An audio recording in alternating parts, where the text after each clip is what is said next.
తెలంగాణ సర్కారుకు హైకోర్టులో ఊరట లభించింది. రాష్ట్ర వ్యాప్తంగా గురుకులాలు తెరిచేందుకు కోర్టు అనుమతినిచ్చింది. రాష్ట్రంలో సెప్టెంబర్ 1వ తేదీనే పాఠశాలలు ప్రారంభించిన విషయం తెలిసిందే. అయితే ప్రభుత్వ హాస్టళ్లలో విద్యార్థులకు కరోనా సోకే అవకాశం ఉండడంతో గురుకులాలలో భౌతిక తరగతుల నిర్వహణకు గతంలో హైకోర్టు నిరాకరించింది. ఈ క్రమంలోనే ఇంటర్మీడియట్ పరీక్షల దృష్ట్యా గురుకులాలను ఓపెన్ చేసేందుకు అనుమతిని ఇవ్వాలని ప్రభుత్వం హైకోర్టును కోరుతూ పిటిషన్ దాఖలు చేసింది. గురుకులాల ప్రారంభంపై స్టే ఎత్తేయాలని కోరింది. గురుకులాలు తెరవద్దని మధ్యంతర ఉత్తర్వులు ఉన్నాయని హైకోర్టు దృష్టికి తీసుకొచ్చింది. కరోనా జాగ్రత్తలతో మిగతా అన్ని పాఠశాలలు నడుస్తున్నాయని పిటిషన్లో పేర్కొంది. పిటిషన్పై అత్యవసర విచారణ చేపట్టాలని కోరగా 2 రోజుల్లో తర్వాత పిల్పై విచారణకు పరిశీలిస్తామని కోర్టు తెలిపింది.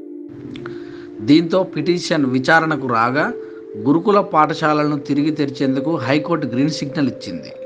కరోనా నిబంధనలను పాటిస్తూ రాష్ట్ర వ్యాప్తంగా ఉన్న గురుకులాలను తెరవచ్చని న్యాయస్థానం పేర్కొంది.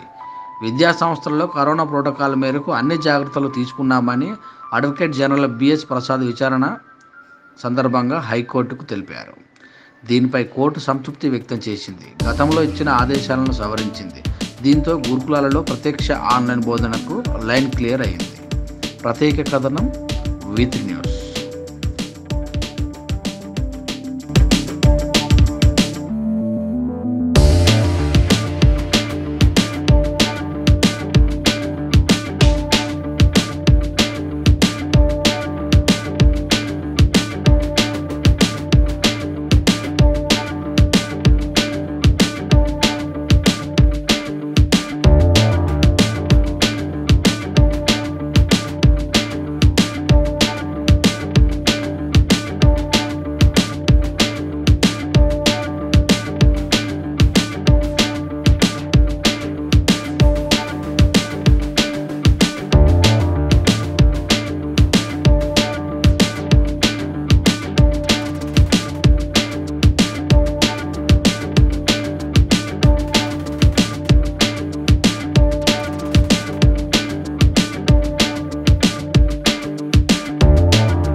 నమస్తే, V3 స్వాగతం. లక్ష్యం సమాజహితం. రాష్ట్రంలో మరి గత కొన్ని సంవత్సరాల నుంచి కరోనా ఉన్న సందర్భంలో మనం చూస్తూనే ఉన్నాం. గురుకులాలను కానీ స్కూల్స్ కానీ అన్నీ కూడా మూసేసిన సందర్భంలో మరి ఈ సంవత్సరం టీకా వేయడం చేత మరి స్కూల్ ఓపెన్ చేశారు, ప్రైవేట్ స్కూల్ ఓపెన్ చేశారు. గురుకులాల్లో మాత్రం మరి హైకోర్టు స్టే ఇవ్వడం చేత మరి కొద్ది రోజులు మరి ప్రభుత్వ వాదనలే కావచ్చు, అటు చూసినట్టయితే గవర్నమెంట్ కూడా వాదించి మరి హైకోర్టు నిబంధనలను స్టే ఇస్తూ ఈ నెల 20వ తారీఖు నాడు మరి గురుకుల పాఠశాలలు ఓపెన్ చేస్తున్న సందర్భంగా చూసినాము. ప్రస్తుతం మనం మేడ్చల్ మల్కాజ్గిరి జిల్లాలో ఉన్నటువంటి కుత్బుల్లాపూర్ నియోజకవర్గం సంబంధించి బీసీ సంక్షేమం మరి ఒక ఉన్నత పాఠశాలలో ఈరోజు మరి 25 అంటే 26 మరి అందరూ కూడా పిల్లలందరూ కూడా గురుకులాలలో ప్రవేశిస్తున్న సందర్భంలో ఎలాంటి నిబంధనలు తీసుకుంటున్నారు, అలాగే చూసినట్టయితే మరి వస్తున్నటువంటి పిల్లల్లో మరి ఎంతమంది ఇప్పటివరకు జాయిన్ అనే విషయాన్ని మరి ప్రిన్సిపల్ని అడిగి తెలుసుకున్నాం. మేడ్చల్ మల్కాజ్గిరి జిల్లా కన్వీనర్ను. ఈ జిల్లాలో మొత్తం 10 గురుకుల పాఠశాలలు, 5 గురుకుల కళాశాలలు ఉన్నాయి. హైకోర్టు స్టే కారణంగా సెప్టెంబర్ 1కి స్టార్ట్ కావాల్సిన గురుకులాలు అక్టోబర్ 25 నుంచి స్టార్ట్ చేయడం జరిగింది. నిన్న 25వ తేదీ నుంచి యాక్చువల్గా 21 నుంచే పిల్లలు వస్తున్నారు. 25వ తేదీ నిన్న ఒక 200 మంది వరకు వచ్చింది. ఈరోజు ఒక 100 మంది వరకు ఉన్నారు. ఒక 2-3 రోజుల్లో దీని స్ట్రెంత్ పూర్తి స్థాయి స్ట్రెంత్ 1020 వరకు ఉంది. 2-3 డేస్లో 1020 వరకు చేరుకునే అవకాశం ఉంది. ఇక్కడ ఉన్నటువంటి వసతులు, ఇక్కడ ఉన్నటువంటి అన్నీ విపరీతంగా నచ్చడం వల్ల పేరెంట్స్ ఇంటి దగ్గర కన్నా ఇక్కడ ఉంచడానికి ఎక్కువ ఇష్టపడుతున్నారు. మన దగ్గర కూడా అన్ని కోవిడ్ గైడ్లైన్స్ పాటిస్తున్నాము. పిల్లలకు ఏ రకమైన ఇబ్బంది లేకుండా చూసుకుంటున్నాము. ఇది ఇట్లాగే కొనసాగితే పిల్లలకు 2 సంవత్సరాల విద్యానష్టం జరిగింది.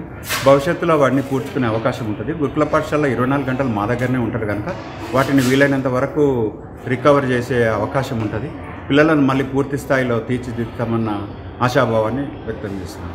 Okay, thank you. వచ్చినట్టు పిల్లలకు మీరు బుక్స్ కానీ ఏమేమి తీసుకురావాలి? పిల్లలకు ఏం బిలాంగింగ్స్ ఏమీ అవసరం లేదు. వాళ్ళని కట్టుబట్టలతో ఇక్కడ వదిలేస్తే సరిపోతుంది. వాళ్ళకి సంబంధించిన అన్ని వస్తువులు మేమే ఇస్తాము. బెడ్షీట్ ఇస్తాము, కార్పెట్ ఇస్తాము, డ్రెస్సులు ఇస్తాము, బ్లాంకెట్, స్కూల్ బకెట్ అన్నీ ప్రభుత్వమే సప్లై చేస్తుంది. దీనికి తోడు ఒక్కొక్క విద్యార్థికి 140 రూపాయలు కాస్మెటిక్ ఛార్జెస్ కూడా ఇస్తుంది. ఇది పేద పిల్లల కోసం ఉద్దేశింపబడ్డది కనుక ఇక్కడ ఏ రకమైన ఇబ్బందులు ఉండవు పిల్లలకు. అన్ని రకాలుగా పండుగలు కానీ వాళ్ళకు పిల్లలు ఇంటి దగ్గర ఉంటే ఇది నష్టపోయినాం అనే భావం లేకుండా అన్ని జాగ్రత్తలు తీసుకొని గురుకులాలను ఇంకా ముందరకు తీసుకుపోయే అవకాశం. దీనికి పేరెంట్స్ కూడా సహకరించాలని కోరుకున్నా. పేరెంట్స్ ఏ రకమైన విజిట్స్ను అలో లేవు. వాళ్ళు సెకండ్ సండే కానీ ఫస్ట్ సండే కూడా రావద్దు వాళ్ళు. నేను ఇదే విజ్ఞప్తి చేస్తున్నా. ప్రతిరోజు వచ్చి స్కూల్ అవర్స్ డిస్టర్బ్ చేస్తారు. అట్లా రాకుండా కేవలం జనవరిలో సంక్రాంతి సెలవులకు వస్తే సరిపోతుంది. మిగిలిన టైంలో వాళ్ళకి ఏదైనా అవసరం ఉంటే మేమే చూస్తాము. వీళ్ళకు హెల్త్ విషయంలో డిఎంఎండ్హెచ్ఓ గారితో టచ్లోనే ఉంటున్నాము. 2 హెల్త్ సూపర్వైజర్ 24 గంటలు పనిచేస్తున్నారు మన దగ్గర. అన్ని కోవిడ్ నామ్స్ ప్రకారం అన్ని మెడిసిన్ ఉంది, కిట్లు ఉన్నాయి, మాస్కులు ఉన్నాయి, అన్నీ ప్రొవైడ్ చేస్తుంది ప్రభుత్వమే కనుక వాళ్ళు ఏ రకమైన బెంగ పెట్టుకోకుండా ఇక్కడ వదిలేయచ్చు. ఇంకా స్టాఫ్ కూడా 100% 2 డోసులు వ్యాక్సిన్ తీసుకున్నారు. ఇక్కడ వచ్చే స్టాఫ్ ఫుల్లీ వ్యాక్సినేటెడ్ కనుక విద్యార్థుల భరోసా కలిగించడానికి ప్రతి ఒక్కరు వ్యాక్సిన్ తీసుకున్న తర్వాతనే లోపలికి అనుమతించినాం కనుక విద్యార్థులు హ్యాపీగా, పేరెంట్స్ హ్యాపీగా ఉండొచ్చు.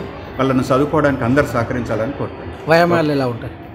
వ్యాయామం ఎక్సర్సైజ్ వ్యాయామాలు అంటే ఇప్పుడు కరోనా కారణంగా ఏమి ఉండవు, యోగా మాత్రమే ఉంటుంది. ఎందుకంటే క్లబ్ ఉండే అవకాశం లేదు, గ్యాదరింగ్ ఉండే అవకాశం లేదు. భోజనం దగ్గర కూడా ఒక 100 మందిని అనుమతిస్తాము. 2 క్లాసులు అనుమతిస్తాము. ఇది పై అధికారుల ఆదేశానుసారము, ప్రభుత్వం ఇచ్చిన ఆదేశానుసారము కోవిడ్ గైడ్లైన్స్ ఏమేమి ఉన్నాయో వాటి ప్రకారమే చేస్తాము. ఇంకా గేమ్స్కి సంబంధించింది ఏముండవు. 2 సెక్షన్లే మన దగ్గర 2 పీఈటీలు ఉన్నారు. ఒక 100 మందిని కన్నా ఎక్కువ గ్యాదరింగ్ లేకుండా అది షిఫ్టుల వారీగా ఒక్కొక్క 2 క్లాసులు యోగా మాత్రమే అనుమతిస్తారు. సో రివిజన్ చేసే అవకాశం ఉందా? రివిజన్ పూర్తి స్థాయిలో రివిజన్ చేస్తాం. ఆన్లైన్ జరిగినా కానీ పిల్లలకు అర్థమైందని నేను అనుకోవట్లేదు. మళ్ళీ స్టార్టింగ్ నుంచి వాళ్ళకి రివిజన్ చేసి వాళ్ళకి ఏ రకమైన నష్టపోలేదు, మనకు కరోనా వల్ల నష్టపోలేదన్న భావాన్ని కల్పించడానికి ప్రయత్నం చేస్తాం. Okay, thank you.